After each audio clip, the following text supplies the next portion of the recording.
Kinsa bagyod ang dapat una matapos, ang lalaki or babae? Unsa man ang imuhang ganahan ka ng dako pero humok or gamay pero gahi?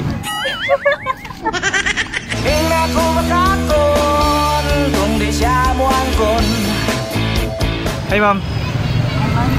Kumusta man? Okay lang. Kasi pala ni mo? Jane. Dalaga or nanay uyab? Single mom. Single mom? Okay na basta happy lang sa kinabuhi ba? Yeah. So nakipangutana sa imo ha. Related di siya sa imong gikaon pero wala nimo gitulon. Ha? Naman imuhang ganahan dako pero humok or gamay pero gahi? Gamay yung gahe. Try. Ano man? Wala lang. Kinahang hindi ka kaon ng gahi bala gamay? Oo. Kadeng dako niya humok. Di ka ganahan? Kay? Bumok man. So gikagahi gyud. Hello mga ma'am, kumusta? Hi sir. Ano niyo ma'am? Charming. Charmaine ug si Kate. Kate, mga single or mga single gyud? Single. Single gyud. Kumusta man mo karon? Okay lang. Tired. Okay. Pila edad niyo ma'am? 25. Okay, ikaw? 25. 25. So mga single, 25 ang edad, di ba? Yeah. Okay ra na siya basta kay happy ta sa kinabuhi. So na ko'y mga pangutana sa inyo ha. Wala siya specific nga pangalan or butang, depende sa inyo kung unsa inyong manunan mo na tubag. Sige, ikaw na ma'am. Ang pangutana sa imo, kumusta man ang unang pasok? Oh shit. Punto.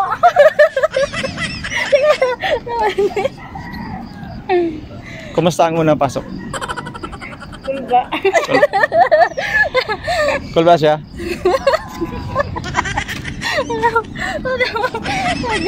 Cool ba siya mga kulba? Ikaw ma'am? Excitement pero kulba gyapon. Kulba.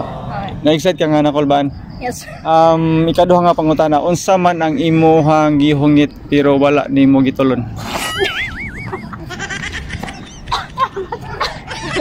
Go! Go!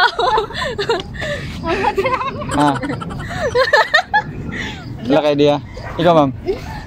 Kutsara! Hi ma'am. Kumusta man? Okay na. Ano si pangalan nimo? Janet. Janet, single or taken na? Single. Single. Pero nanak kay boyfriend? Ay, wala.